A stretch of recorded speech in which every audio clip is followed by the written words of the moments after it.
in Perek Daled of Shviis. We did Mishnah Beis, and we're up to Mishnah Gimel.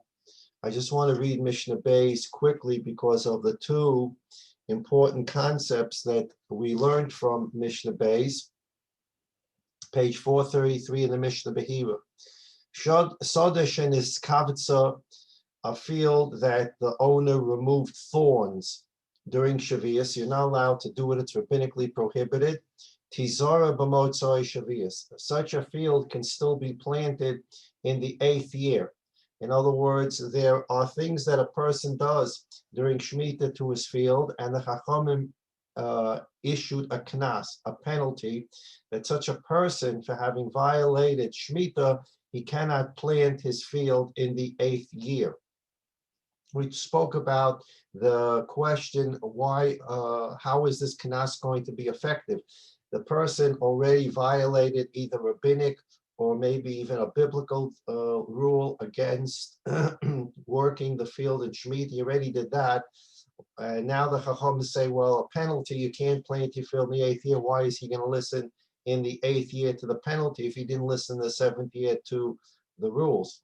So we talked about that last week. At any rate, because this is only rabbinically prohibited, removing thorns, and you didn't physically work an actual field. You didn't do meleches karka, work of the ground. You didn't dig, you didn't plow. So the Chachamim were lenient here, and they said, although you violated the rule, you can plant your field in the 8th year. But shenetaiva,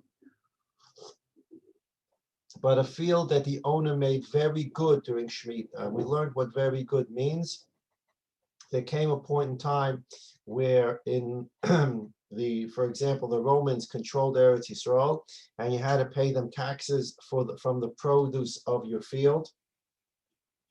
And if you couldn't work your field in Shemitah, they would arrest you, they would torture you, they can kill you. So the Chazal allowed a person to plow his field and to plant his field. He can plow the field one time to produce enough fruits, vegetables to pay the tax, and that's it. A person who goes ahead and pushes the paper, so to speak, pushes the ball forward, Chazal said you can plow once to pay the taxes. This person plows twice. So this way, he makes his field especially good. Not only does he pay his taxes, but now his field is ready for the 8th year. Oh, Sheni Daira, or he set it up as a corral and he didn't remove the manure from there. So therefore he fertilized this field, which is rabbinically prohibited. Lo Sizara b'motzoi Shviis. You can't plant that field. The owner has a knas, he has a penalty. He can't plant the field in the 8th year. Okay. The point that I wanted to review today is the second half of the Mishnah. Sada Sheni Taiva. A sada, a field that in fact the owner plowed twice. Or he did something else that's biblically prohibited, perhaps even rabbinically prohibited. We're not going to go into the differences right now, but let's assume that biblically prohibited and rabbinically prohibited are the same for purposes of this Mishnah. Sada shenetayva. The field, instead of plowing it once to pay the taxes, he violated the rule and he plowed it twice. Or he did something else in the field. This is just an example. In other words, here we have the famous issue of Soda Shenevad B'Shviis. There are two famous issues about a field during Shemitah. Soda Shenevad and Soda Shomur. Let's say a person works his field during Shemitah in violation, complete violation. He plows, he plants, he cuts. Are you allowed to eat the fruits, the vegetables? Are you allowed to eat from the grain that grows because it grows through a person violating Shemitah? That's called Soda Shenevad. Then there's a second question of Soda Shomur. A person has a gate around his fence, obviously, a gate around his field, obviously for 6 years, it's his field. And in the 7th year, he keeps the fence locked so that nobody can come in and collect the pei v'shvius. Pei v'shvius are hefker. Anyone can come in and pick the fruits and pick what, if they're vegetables, you can pick the vegetables. And the owner, instead of opening up his field, he keeps it locked so nobody can come in there and eat. That's called shamor. So he's violated Shemitah again. He kept his gate closed, and therefore the rule of Shemitah will be hefker for everyone he did not observe. Can the fruits and vegetables that are in the field that are shamor, can they be eaten, or do they become prohibited because the owner didn't keep Shemitah?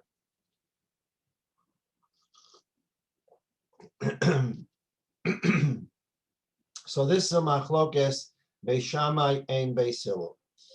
Sadash in a taiva, page 434 on the second line, a field that was improved during Shemitah. Beis Shammai Yom and Beis Shammai say, Ein ochlen peiraseh b'shvius. One may not eat these fruits during Shviis.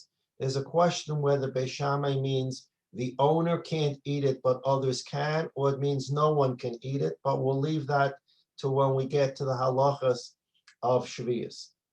But Beis Shammai says that there's an Isser Sode Nevad. There's a prohibition on a field that got work during Shemitah. One cannot eat from those fruits. And Beis Shammai learns this out from a pasuk. Beis Hillel omrim ochel. Beis Hillel says you're allowed to eat it.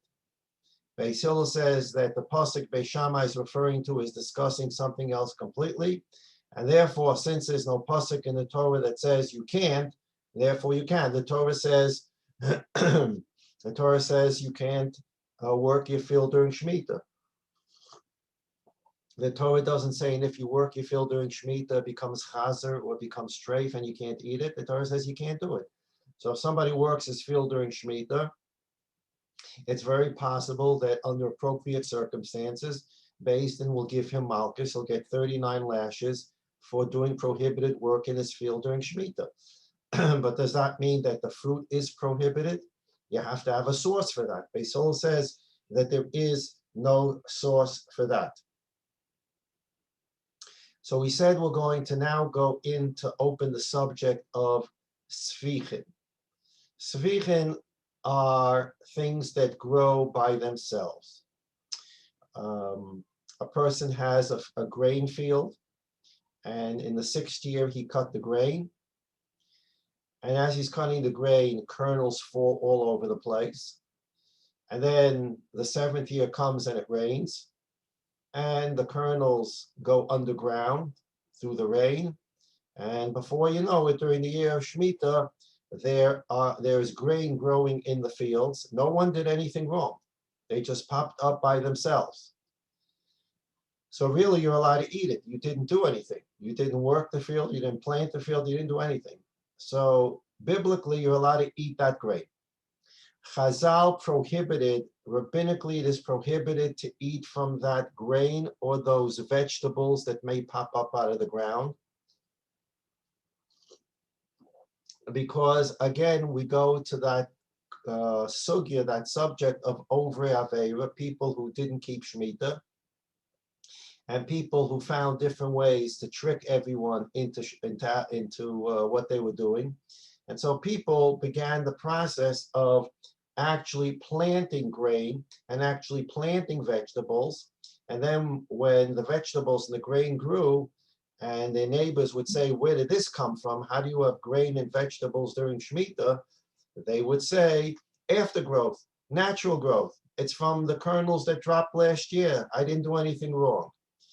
So therefore, Chazal set a rule that tzvichin are prohibited. Rabbinically prohibited, that which grows in a field, grains or vegetables that grow in the field by their own growth. You don't plant it. They are rabbinically prohibited during Shemitah. Now, tzvichin, these what we'll call natural growths, these tzvichin are only possible by grain and only possible by vegetables. Grain you cut and the field is empty, and kernels drop and more grain can grow. Vegetables get cut and then you have to plant them again. You cut the potatoes, you have to plant new potatoes, new field of potatoes. So some seeds may drop and you may have some potatoes coming up. Same thing with cucumbers, same thing with onions, with vegetables.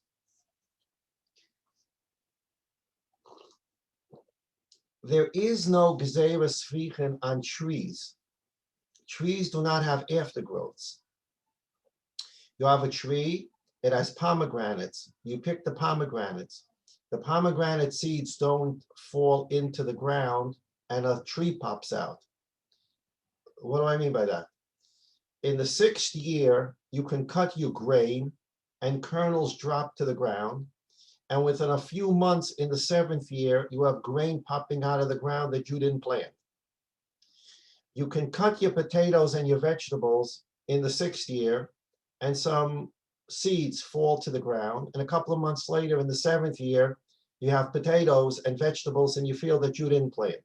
So there's this issue of Shvichen. But if you pick pomegranates in the 6th year, even if pomegranate seeds fall to the ground, a couple of months later in the 7th year, you're not going to have a pomegranate tree. It takes a lot longer for a pomegranate tree to grow than a couple of months. So the Gezerah of Shvichen, the rabbinic decree of Shvichen, is for grain and for vegetables that within a couple of months can grow from the ground without you doing anything. That's not true for a tree. So that's what the first point we need to know. Shvichen, the prohibition of Shvichen on vegetables and grains and not on fruits of a tree. Now, let's read the Mishnah again on page 434. Second line, Sada Shenetaiva, a field that the owner made better. He worked the field. Beishamai say you can't eat the growth of the field in Shemitah. And Beis Hillel say you can do it. You can eat it. When Beis Hillel says you can eat the growth in the 7th year, even though the field was worked in the 7th year, Beis Hillel is only referring to fruits of a tree. A person plowed around his tree to make the tree better. A person pruned his vine to make the grapes grow better. And he did this during Shemitah. Beis Hillel says you can eat the grapes and you can eat the fruits of the tree. But if a person worked his grain field or his vegetable field during Shemitah, even Beis Hillel would agree you can't eat those vegetables or that grain because it brings us back to the prohibition of Shvichen. If we're going to allow you to do that, then we undermine, if we're going to allow you to eat grain and vegetables that were planted in the 7th year against the rules of Shemitah, then we undermine the rule of Shvichen. Shvichen again means naturally grown vegetables or grain that pop out of the ground from the kernels. And we don't let you eat that because people will try to fool everyone and actually plant the field and they'll say it's Shvichen. So in order to make sure people don't work their field in the 7th year for grain and vegetables, we prohibited even the Shvichen. So it's not possible for Beis Hillel to say that if you plant your grain field, you work your grain field, you work your vegetable field in the 7th year, you're still allowed to eat the vegetables and the grain. It's not possible because there's a Gezerah of Shvichen.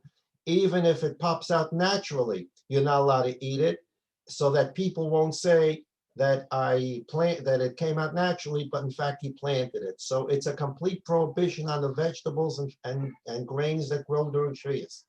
The Mishnah, when Beis Hillel says that if a person worked the field and it and you're allowed to eat the fruit, he's talking about the fruits of a tree where there's no prohibition of Shvichen. Now let's take a look on page 434, at the bottom of the page, Ikar Mefarshim, 2 lines from the bottom. Beis Hillel Omrim Ochlin. Beis Hillel will say that if you improve your field during Shemitah, you can eat the fruits. Haheter Hainu Rak Beperos Ilan. Beis Hillel's permissive ruling, that you can eat from a field that was improved during Shemitah is only on fruits of a tree, o Yerakot bar, or wild vegetables, where there's no gzeira of Shviis, because everyone knows these things grow by themselves. She'ein derech lezora, nobody plants these wild kind of vegetables, they're just always growing naturally. So there's no gzeira of Shviis. There are certain vegetables that just grow wild. There's no gzeira Shviis on them, because if they're in your field, people know that you didn't plant it, they just pop up by themselves. Well, the last line on page 434 at the bottom, and therefore on fruits of a tree, or on these things that everyone knows, these vegetables that grow wild, Chazal never issued the decree of Shviis. Od Mavur b'derech Hamuna b'shem Haravid. In the Sefer Derech Hamuna, it's explained in the name of the Ravid, when on page 435 at the bottom of the page. Sharak la'achere mutter. Only other people, Beis Hillel say that if you work your field during Shemitah, you can eat the fruits of the tree. It's only other people can eat from the fruits of that tree. But for a person who actually worked the field, he cannot eat from the fruits of the tree. So now we go back to page 434. Somebody improved his field during Shemitah. Beis Shammai has an across-the-board prohibition. You work your field during Shemitah, you cannot eat from the fruits of a tree, and obviously you can't eat the grain and you can't eat the vegetables under any circumstances, period. Beis Hillel says you can't eat, if you worked your field during Shemitah, you can't eat grain, you can't eat vegetables, because we go back to the rabbinic prohibition of Shviis, and under no circumstances are we going to allow you to eat grain or vegetables that you plant during Shemitah. However, Beis Hillel holds that if you worked a tree field during Shemitah and you improve the fruits of the tree, then it's permissible to eat those fruits or wild vegetables that grow in your field. If you work such a field, you can also eat from those wild vegetables. Who? According to the Ravid, only other people, but not the owner of the field. And this is the subject of Sodeh Shene'evad, a field that got worked during Shemitah. Can you eat the produce? Grains, vegetables, no. Fruits, yes. And that may only be another person and not the owner. We take a look at the bottom of page 435, next to the last line, Lissikum. Remember, in the back of our Mishnah Behira, we have charts that we've been learning. And there's a chart that we're not going to look at today, but there's a chart in the back of the Sefer on this very question of the different opinions. Din Shamur, which we haven't really studied as yet.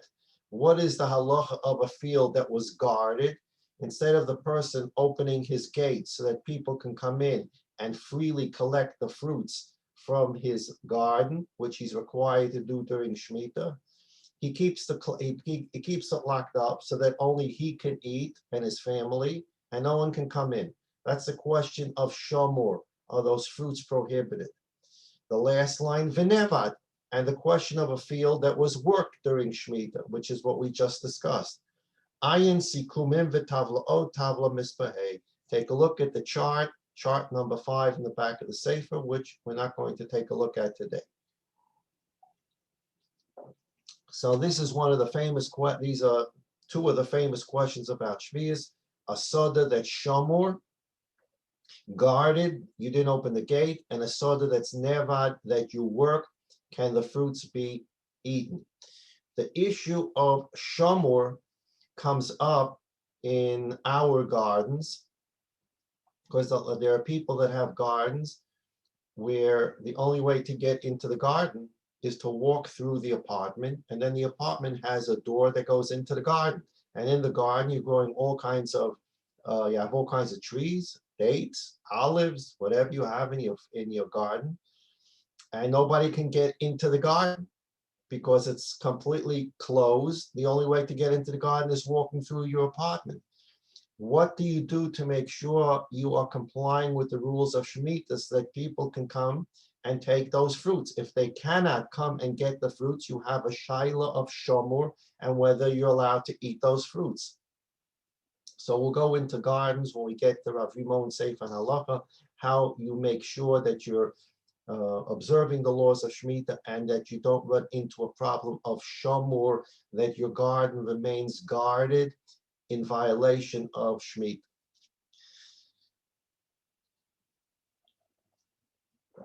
Page 434 again, we learned this last week, but we're emphasizing the second major machlokes that occurs here. These are fundamental machlokes, a field that got worked or a field that got guarded during Shemitah. Now we come to a new machlokes. And the principle underlying machlokes, as we explained last week, is how does Shemitah take effect? Does Shemitah mean that the person is obligated to be mafkir his field? In other words, the field is mine for 6 years, and when Shemitah comes, I have to do what is necessary, and we're not going to go into right now what is necessary. I have to make it hefker. I have to declare, I have to verbally declare, my field is hefker for everyone. That's the way Shemitah begins. That's the way you do it. Or you don't have to say anything. The fact that God said that in the 7th year, anyone can come into your field, that already made your field hefker.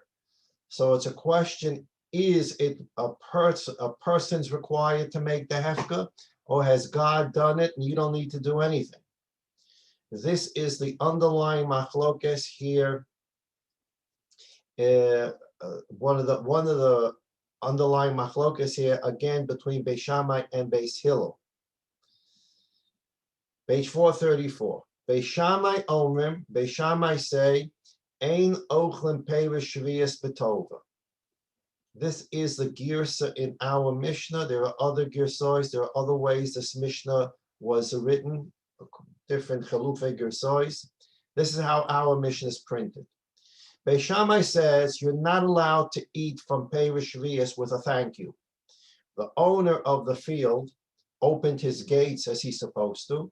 People come into his field, they take grapes, they take pomegranates, olives, figs, dates, and on their way out, are you allowed to say thank you or some other hachzakas toiva?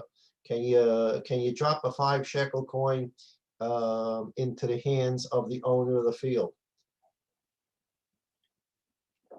Can you say thank you on the way out? Beis Shammai says you're not allowed to do it. You're not allowed to eat the fruits of Shviis betova lahachzik tov, and show gratitude.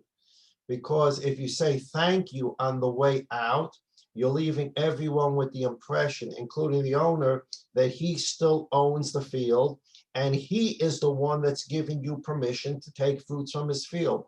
And that's not true. The owner has nothing to do with it. The Torah said that the field does not belong to you during Shemitah. Let's take a look in the Rav, page 434, on the left side of the page, under Rabbeinu Avad Mibar Tanura. The narrow lines, there's a bold word, betova, with gratitude. Beis Shammai says you're not allowed to eat and show gratitude to the owner. Asur, it's prohibited. The Eimachzikin Tov L'Bailam, you don't show any gratitude to the quote-unquote owner of the field.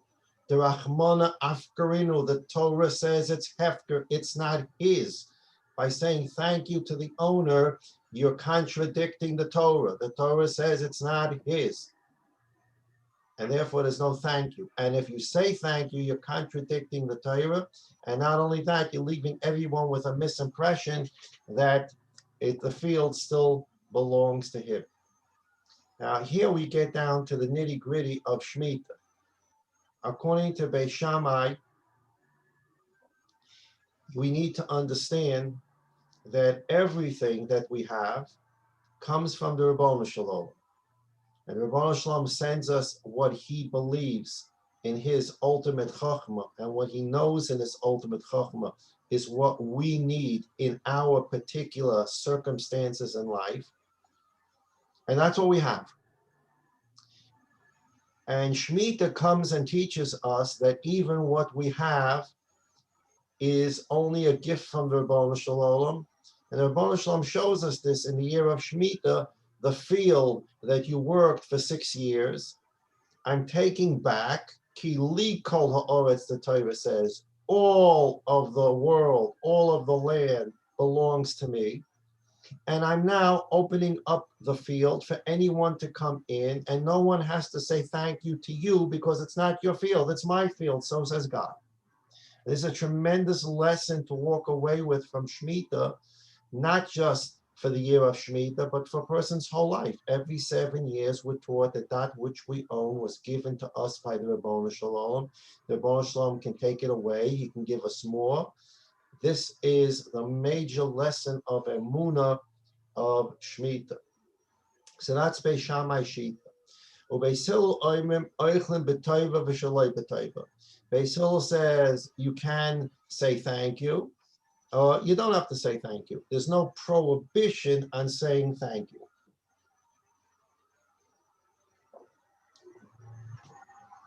And this results in a very interesting topic in halacha. When someone does a mitzvah, are you supposed to say thank you to him? Where does this come up? The Svarim use this mission as an example. Someone was called up for an aliyah. He got his aliyah. He made the birchas haTorah. And he was moitzi you with the birchas haTorah. It's a mitzvah. We have a minute, we say, Yasher kochacha. Thank you very much. May God give you added strength. We give him a blessing after he's done a mitzvah. Why do we do that? He did what he had to do. He was mechuyav. He was required to do this. Someone reads the Megillah for you. He's doing a mitzvah. He's the person that was designated to read the Megillah, and he's being motzi a lot of people with the Megillah. We say afterwards, Yasher kochacha. Do you say thank you for someone who has performed a mitzvah? So they look at the poskim look at this mitzvah, at this mission, and they say, look, Beis Hillel says that a person that opened his field and did the mitzvah, he opened his field so that people can come and take his fruit. Beis Hillel says you're allowed to say thank you to the person. That what did this person do? God said open the gates so that people can come in and eat from your field. He opened the gates. What are you saying thank you for? He did exactly what God told him to do. So you say thank you to a person because he listened to God. So from here you see some poskim say, because Beis Hillel says you can say thank you to the person who opened his gates, it's not thank you for the fruit because it doesn't belong to him. It's thank you for opening the gates and being a shoyim Torah mitzvah. So why do you say thank you to a person that's being shoyim Torah mitzvahs? Because you're allowed to say thank you to a person for the mere fact that he's a shoyim Torah mitzvah. Okay. Page 435. Rabbi Yehuda Omer. Rabbi Yehuda says chiluf hadvorim. You flip the Beis Shammai and Beis Hillel. In other words, Beis Shammai said you can't say thank you, and Beis Hillel said if you want to, you can say thank you. And that follows consistently with how we know Beis Shammai, Beis Hillel. Beis Shammai generally are strict, and Beis Hillel generally take a lenient view. That itself is a subject of great discussion. What does that mean? Does that mean that every time a shaila came in front of the Beis Medrash, Beis Shammai didn't even look at it and said, Asa, and Beis Hillel didn't look at it and said, Mutter? It was just a standard thing. Beis Shammai says, strict. Beis Hillel says, lenient. You cannot understand Beis Shammai and Beis Hillel that way, because these are Shammai, Hillel, these are the two great scholars. Hillel was the Nasi of Klal Yisrael. Shammai was the Rosh Beis Din. We're not talking about people who said, everything's awesome, or everything's mutter. There's a much deeper meaning to what Beis Shammai and Beis Hillel's perspective on halacha was. But there are cases where Beis Shammai is lenient and Beis Hillel is strict. So Rabbi Yehuda here says, Chiluf hadvorim, flip it. Zumi kule Beis Shammai. This case is from the lenient cases of Beis Shammai. In other words, Beis Shammai says that you can say thank you to the owner. Umechume Beis Hillel, and this is one of those unusual cases where Beis Hillel is machmer and says you can't say thank you. If you take a look on page 434, the Rabbeinu Avadi Bar Tanura, the last line in the left-hand column, ve'ein halacha k'Rebbe Yehuda. The halacha is not like Rebbe Yehuda. Rather, Beis Shammai is the one that says you cannot say thank you. Beis Hillel says you can say thank you. And therefore, the halacha is like Beis Hillel, and you're allowed to say thank you to the owner of the field when you leave the field with the fruits. So in our modern day situation, if someone comes into your field, if you have a field, or someone comes into your garden and picks some fruit, l'kavod Shviis, on the way out, he's allowed to say thank you to you. So that's the Mishnah Dalet Mishnah Beis. I wanted to relearn that Mishnah. There are two very fundamental questions this Mishnah deals with. One, what do you do with fruits of Shviis that come from a field that was worked during Shviis? What do you do with, in subcategory, what do you do with fruits that the owner was not mafkir? He kept the place shomur, he kept it guarded and closed. And the second machlokus is, you say thank you to the owner when you pick fruits in his field, because you don't need to say thank you, licha'ora, because he didn't do anything. The Rebbeinu Shalom said the field is hefker. You don't need him to do anything, and there's nothing that you need to thank him for because he didn't do anything. God already made it hefker, and that's the shita of Beis Shammai. And this is a really big subject in Hilchos Shemitah. How does Shemitah occur? Is it afkata de malka? Does it occur because God so said it? Or does it require some human action? Does a human being, an owner of a field or an owner of a garden, have to verbally say, my field is hefker lakol because of Shemitah? And this is a big machlekes hapoiskim. Okay, we're going to learn Mishnah Gimel, so we learn a new Mishnah today. Chochrin nirin min hanochrim b'shvius. A chocher, there are different kinds of categories of sharecroppers. There were people who couldn't afford to own a field themselves, and for parnasa, they would approach someone who did own a field, and they would say to the person, I'll take care of your field, what we call sharecroppers. I'll take care of your field. I'll plow it, I'll plant it, I'll cut it. And at the end of the season, I will get 25% of what grows, and you can have 75% of what grows. Or I'll get 40% of what grows, and you'll get 60% of what grows. And then there was a chocher. A chocher is a different kind of arrangement. I will plow your field, plant your field, cut your field, and at the end, I will get 20 pounds of wheat, and you will get the rest. Different than the first case. The first case are percentages, which means that I'm going to take 20%, you're going to take 80%. That's different than I'm going to get 20 pounds and you're going to get 80 pounds, because what happens if 100 pounds didn't grow? So in the first case, you're dealing with percentages, and the second case, you're dealing with exact amounts. So there's different ways to calculate. This mission is talking about a chocher. A choker means a Jew who's looking for a field that he can work for someone else. And at the end of plowing, planting, cutting, he's going to take a specific amount, not a percentage. He's going to take 20 pounds of what grows and the rest will go to the owner. So he wants to make a deal. He's looking for panasa. He finds a goy in Eretz Yisrael who owns a field, which is a whole complicated subject, which when we get to the halacha portion, we'll be able to deal with it. This is Pevis Yavul Nachri. There's something called Yavul Chutz La'aretz. There is a group of people that are machmir not to eat anything that grows in Eretz Yisrael. They're very makbid because of all the rules of Shemitah. And during certain parts of Shemitah, they only eat fruits and vegetables that are imported from Chutz La'aretz, Yavul Chutz La'aretz. And if you go into a supermarket, there'll be signs, Yavul Chutz La'aretz, Yavul Nachri. Yavul Nachri means it's grown in Eretz Yisrael from fields that are owned by a goy. And that has its own halachic issues attached to it.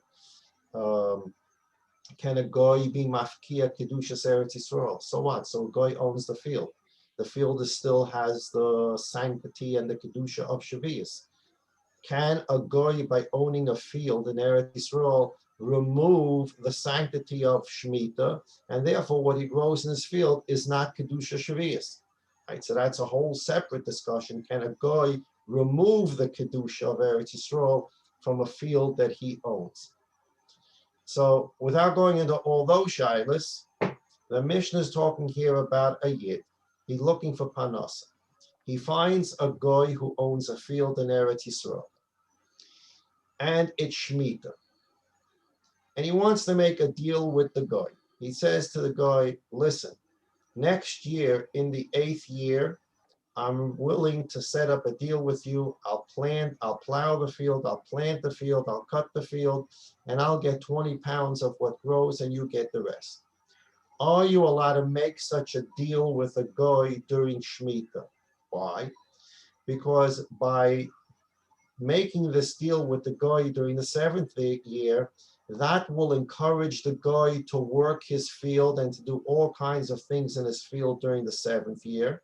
So when the 8th year comes, the field is going to be so wonderful and so improved and so ready that when you, the yid, work the field, it's going to produce so much that the goy is going to get so much.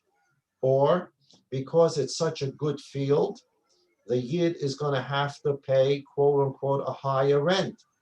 Rent means how much you're going to give the goy. So the Mishnah says, you're allowed to make such a deal with a goy during Shemitah. During Shemitah, you can say to the goy, next year I will work your whole field for 20 pounds. Even though you know that now the goy in the 7th year is going to work the field in Eretz Yisrael to make it very good. So if you take a look at the Rav on top of page 435 in the right-hand column,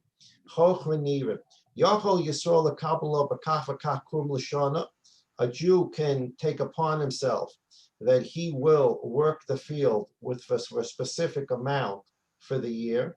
Stay hanachri shechosha b'shvius, the field that belongs to a guy that was plowed in Shemitah, lazar b'motzai shvius, and the Jew is going to plant it in the 8th year. Even though he causes the goy to plow the field in the 7th year, the guy is going to plow his field so that it's really ready for the 8th year. When the yid comes, it's going to grow. Wow, wow, wow, wow. So by entering into this deal in the 7th year, the yid is encouraging the guy to plow his field during Shemitah. That's okay. Goy is not mechuyev to keep Shemitah, and you're allowed to do this. Back to the Mishnah, below Yisrael, obviously you can't make such a deal with a yid, because if you make such a deal with a yid, you may end up with a situation where the yid may end up plowing his field during Shemitah so that the field will be better in the 8th year for the quote-unquote share crop. Why do we worry about such things? So by now we know. We've dealt in several Mishnayos. Oivri Aveva, Nebuch Shemitah was a difficult mitzvah. It was a very public mitzvah. And people, unfortunately, didn't always keep the laws of Shemitah. Umachzikim yedei nachum b'shviis, avolo yedei Yisrael. If you find a guy who's plowing his field during Shemitah and you walk by the field, you can say to the guy, good work, be blessed. Why are you going to say that to him? You don't want the field to be worked during Shemitah, even though it's the field of a guy. The guy's not mechuyev in Shemitah, it's Eretz Yisrael. You don't want the field to be plowed. Take a look in the Rav, page 435, right side of Machzikim Yedei Nachrim. In Matzah Choresh, if you find a guy plowing his field during Shemitah, you can say to the guy, thank you, may God bless you. Obviously, if you see a Yid working his field during Shemitah, you can't say thank you, be blessed. Adarabah, you should probably give him teichacha. Why are you allowed to say to a guy good work while he's plowing his field during Shemitah? V'shayla, we'll see in a minute. V'shayla b'shloimam, and you can say, hi, how are you? Shalom aleichem. What's the chiddush? Rav, again, right side of the page. Shalom b'shloim afilu b'yom chagam.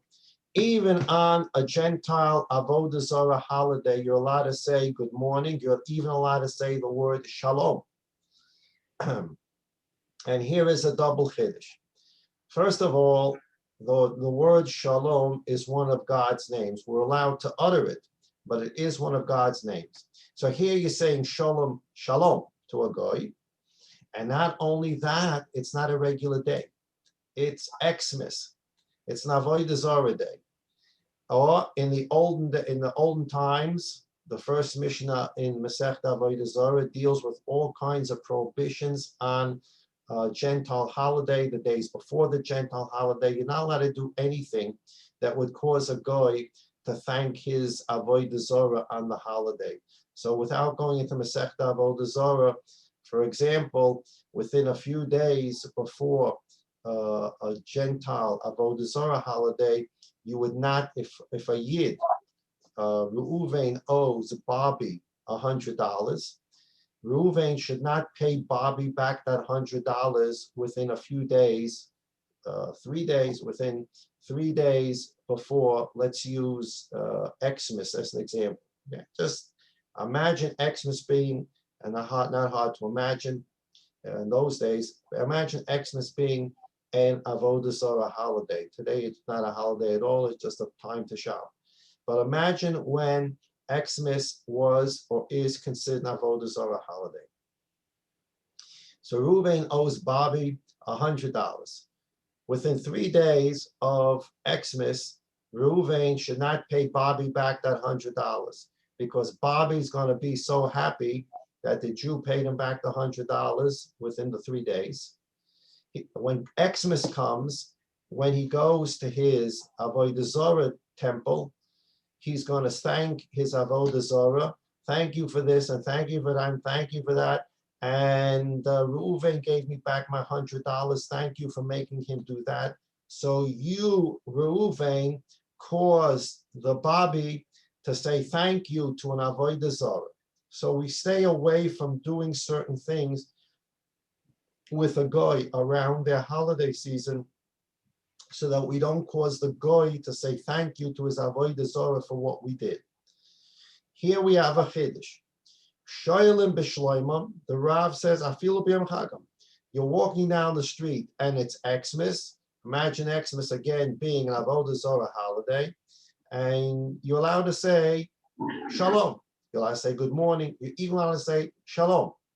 Why? But it's his holiday. And he's going to go into his avodah zarah temple, and he's going to say, thank you, avodah zarah, for this and for this and for this. And even Reuven said shalom to me. Shalom, Reuven gave me a blessing this morning. Thank you. Why are you allowed to do such a thing? Mitnei darchei shalom.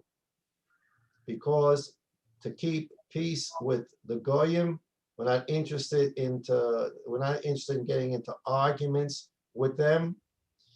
So what with Mibnei Darchei Shalom, there are all kinds of takanas that Chazal made.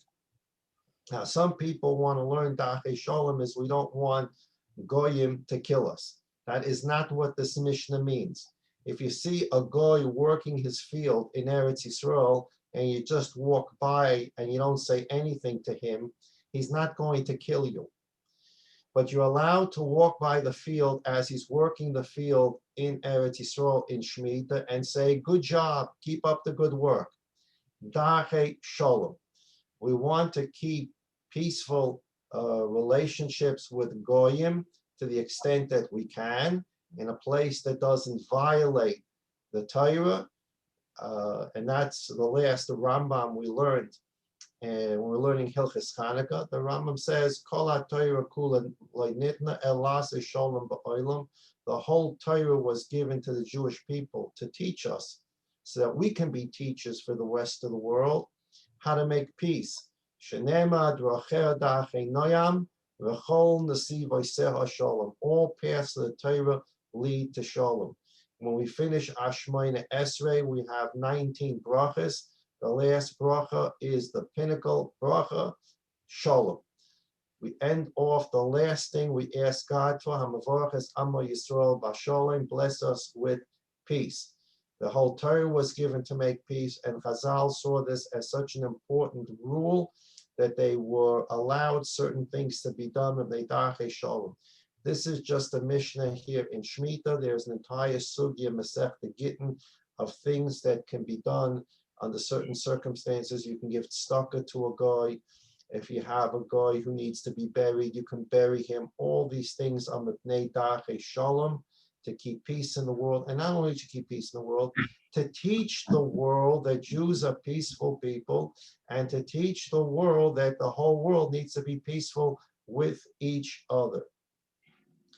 Peace is a very important thing. That doesn't mean that you lay down on the floor and let people walk all over you. It doesn't mean that as a Yid you need to be taken advantage of, pushed around, shoved around. That's not what peace means. That's stupidity. You don't let yourself be shoved around. What's yours is yours.